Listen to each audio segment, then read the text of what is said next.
Many people who play space games want to immerse themselves in a dream of real-world space exploration.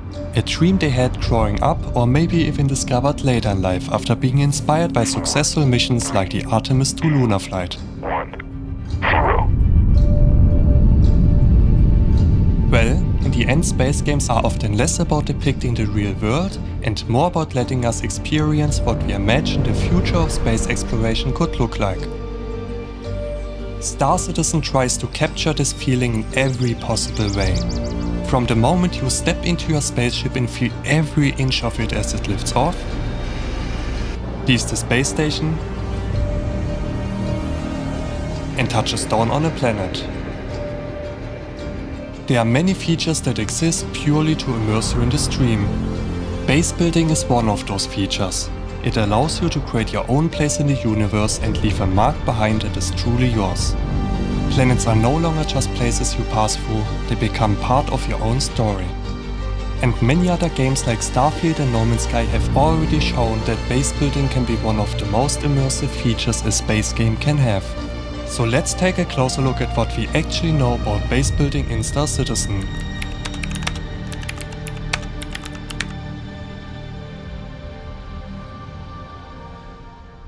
At CitizenCon 2017, Cloud Imperium Games CIG revealed base building and the Pioneer, a capital-class ship that can construct the biggest outpost on its own. For years after that, we didn't hear much, but in 2024, CIG revealed the full plan. Before you build a base, you either have to find a spot in a lawful system like Stanton or in an unlawful system like Pyro. The difference between the two comes down in protection and cost. In an unlawful system, you can simply claim a plot of land at no cost, while in a lawful system you have to buy the land and pay land tax to keep it. The big advantage of lawful systems, however, is that your base sits in a safe zone and can't be attacked or raided by other players. In a system like Pyro, on the other hand, you will have to protect your base with walls, shields and different types of turrets. But why would you build your base in such a risky system? Well, CIG has already said there will be some incentives, like richer mining deposits that make it attractive to build an outpost out there.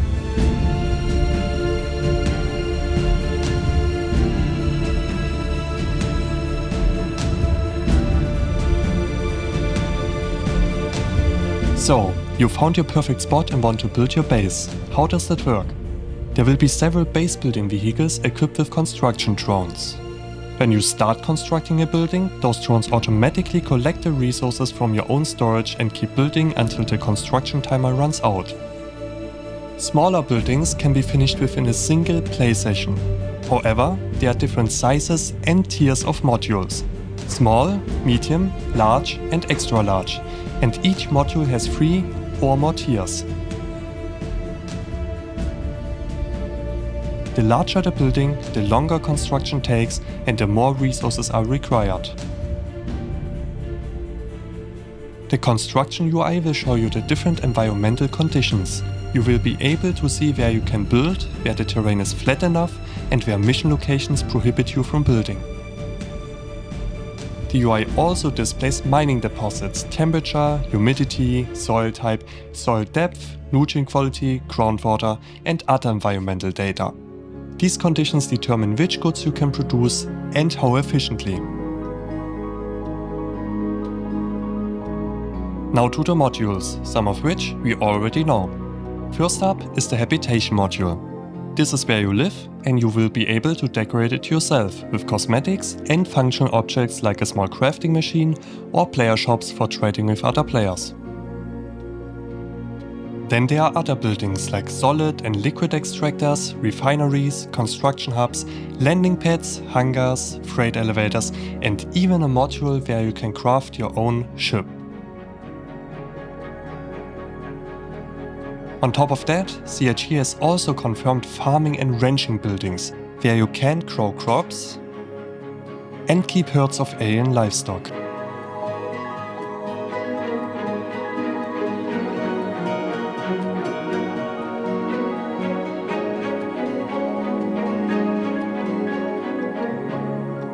Another interesting thing CIG confirmed is resource management. Your base needs water, electricity, life support and other resources to stay operational. Unfortunately, we didn't hear much about how this works in detail, or how much there will be for us players to do here. The only modules CRG has confirmed so far are the water pump, fuel generator, geothermal reactor, fusion reactor and solar panels. Of course, that's only the list we've seen so far. There will be many modules we just didn't hear about yet. And to make it feel like one place rather than a handful of buildings standing on their own, you will also be able to build roads and foundations to fill the space between your modules. So what do you need to build all of this? That's where the base building vehicles come in. The smallest one is the craft cart, a small hover cart that fits into even the smallest ships. It launches a survey drone and 2 construction drones and can build small structures only. But it will be very affordable so everyone can start building small bases early on. Bigger options are the Starlancer BLD, the Airside Galaxy with its base building module, and the Forge. The biggest one, however, remains the Pioneer, a capital class ship that can build extra large structures, and it can do one more thing no other ship can: construct a supply bay, the foundation of your own space station. And that brings us to the most ambitious part of the whole base building system.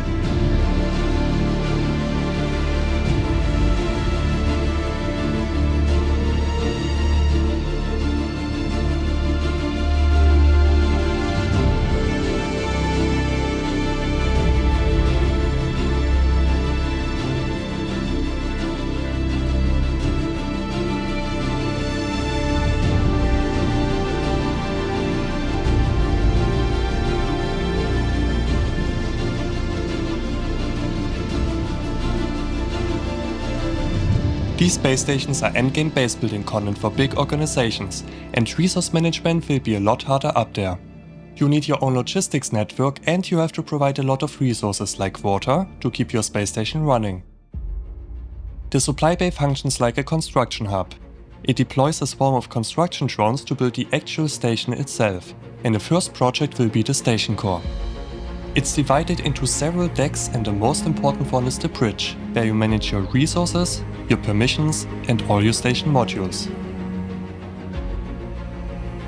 The other decks are the observation deck, the engineering deck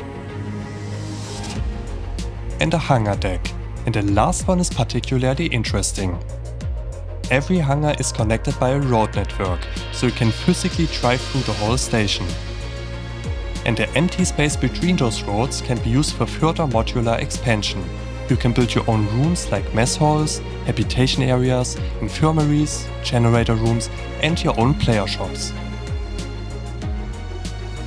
But the modularity doesn't stop there. You can attach gas harvesters, shields, turrets, radar and other small modules to minor attachment points on the outside. Then there are larger modules for the top and the bottom of the space station, like an observation tower and a big flight deck, where your organization can keep its fleet ready.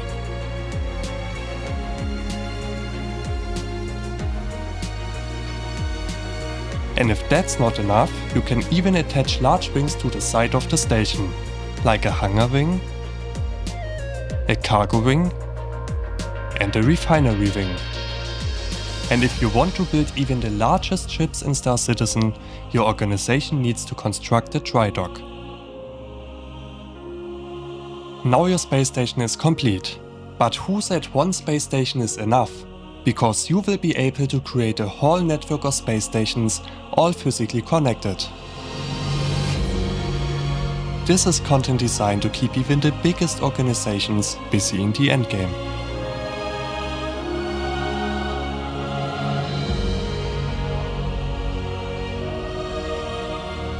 That's it for today. I hope you enjoyed this look at the vision behind base building in Star Citizen. I'll keep producing many more videos about sci-fi games like Star Citizen, Space Engineers, No Man's Sky, Exodus, Falling Frontier and many more. So if you're interested in those things, I would really appreciate it if you subscribe. It helps my channel a lot. Thanks for watching, and I will see you in the next video.